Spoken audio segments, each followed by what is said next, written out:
Hello everyone, I am Kalpana. Today I am discussing the topic conjunction. Conjunction बताने से पहले मैं आपको एक बात बताना चाहती हूँ।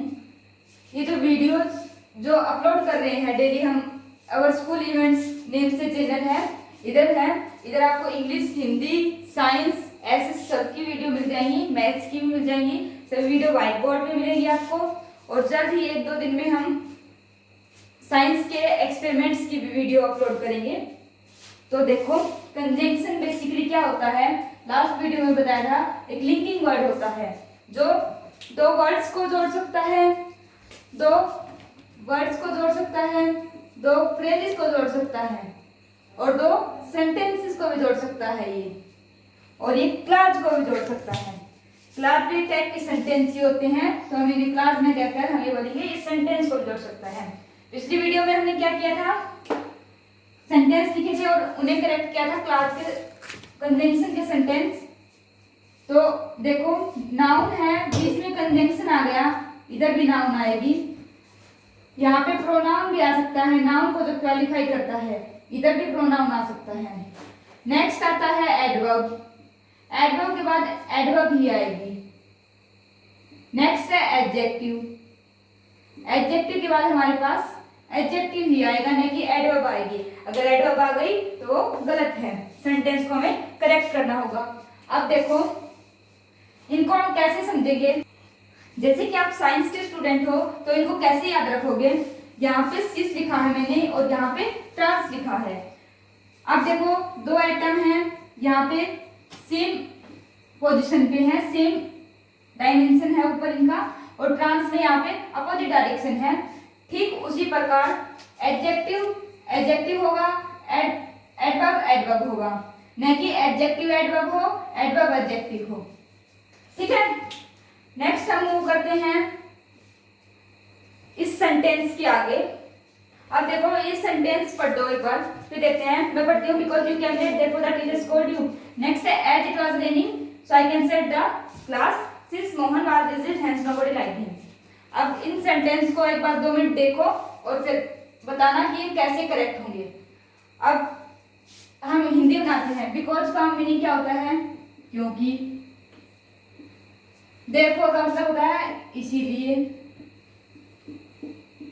कुछ इसको ऐसे लिखते हैं इसलिए, कोई वर्ड नहीं होता इसलिए, ये होता है इसीलिए।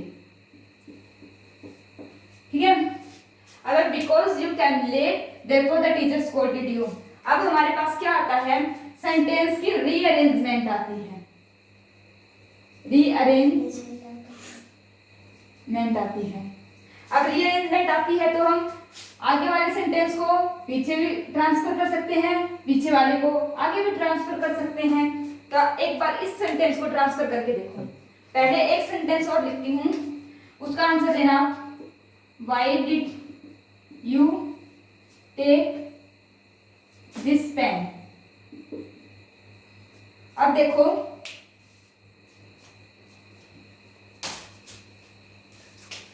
इसका आंसर बताओ। ये लिख दिया मैंने, because this pen is mine. अब कोई और सुनेगा तो इसको क्या बोलेगा, क्योंकि यह पेन मेरा था। अब देखो क्या, क्योंकि यह पेन मेरा था, तो इस सेंटेंस के पीछे क्या है, तो पीछे इसको जोड़ के लिखेंगे आई टेक दिस पेन, फिर आगे लिखेंगे because this pen is mine. ठीक ऐसे ही हम क्या करेंगे इस सेंटेंस में, एक बार रीअरेंज करके पढ़ते हैं। बिकॉज यू कैन लेट, ये हाईलाइटेड सेंटेंस इतना है और बाद में ये इतना हाईलाइट किया हुआ है, इनको रीअरेंज करो। Therefore the teacher scolded you because you can late। अब देखो इसका कोई सेंस बन रहा है, क्योंकि therefore इसलिए अध्यापक ने तुम्हें डांटा क्योंकि तुम लेट आए। ये इस सेंटेंस में इसलिए therefore नहीं होगा, इसको ऐसे भी करेक्ट कर सकते हैं ना, teacher scolded you because you can late।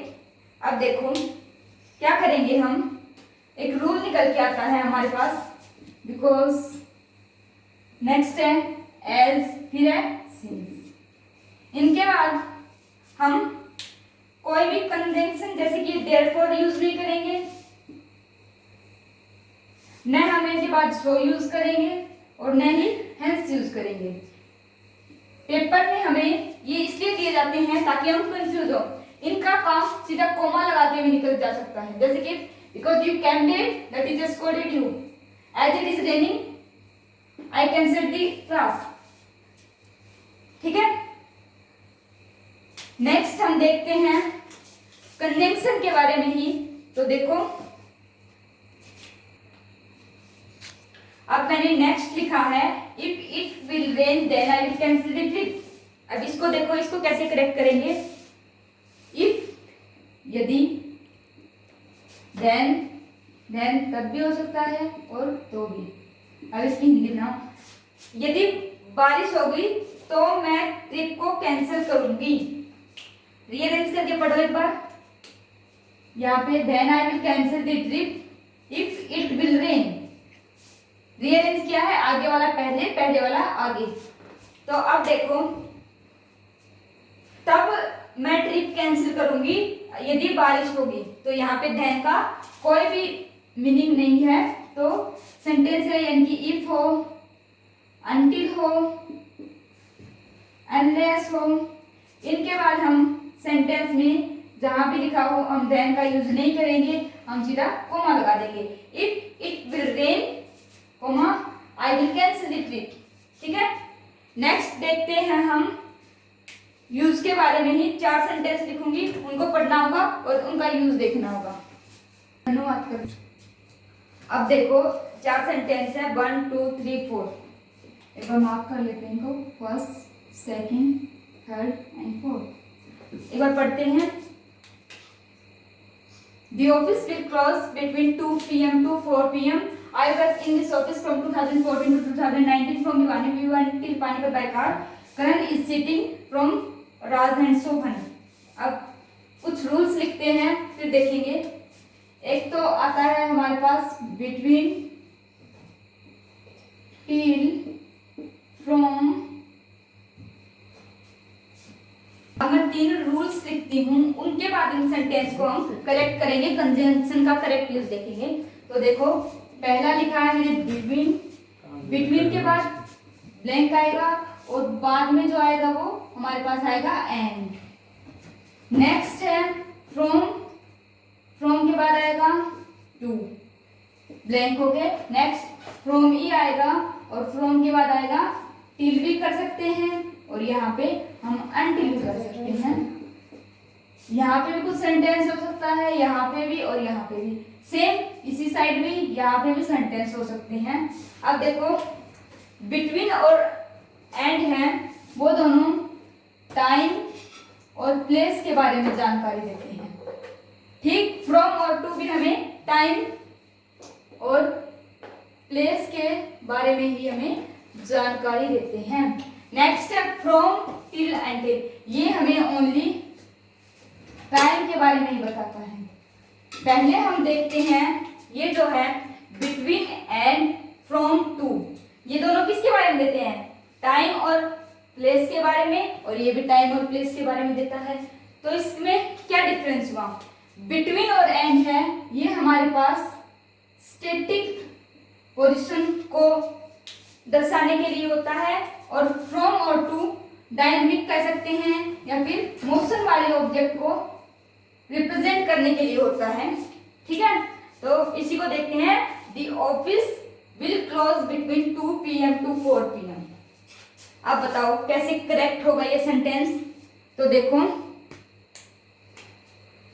ये 2 PM है और 4 PM है, ये किसको रिप्रेजेंट कर रहे हैं? दोनों टाइम को रिप्रेजेंट कर रहे हैं, और टाइम को रिप्रेजेंट कर रहे हैं तो the office will close between, now यहाँ पे फ्रॉम 2 PM टू या फिर टिल 4 PM।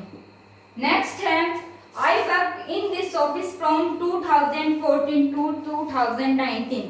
अब इसको बताओ, फ्रॉम तो ठीक है, 2014 टू 2019 ये क्या है? टाइम ही है, तो यहाँ पे टिल होगा। नेक्स्ट है from Bhiwani we went till Panipat by car. अब देखो ये क्या है? मोशन की चीज है, तो ये सेंटेंस ये फ्रॉम भिवानी है, ऐसे लिखेंगे we went from Bhiwani till now. Okay, from मौसम वाली चीज है तो यहाँ पे हम लगाएंगे to. We went from Bhiwani to Panipat by car. Next है Karan is sitting from Raj and Sohan.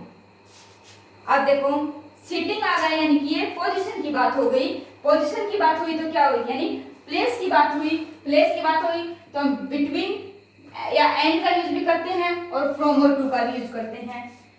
तो बैठा हुआ है यानी कि वो स्टैटिक पोजीशन है। स्टैटिक पोजीशन है तो हम बिटवीन एंड करेंगे। Karan is sitting between Raj and Sohan. ठीक है, आज की वीडियो के लिए इतना ही। ये रूल्स बताए हैं, इनको स्टडी करना। Thank you so much.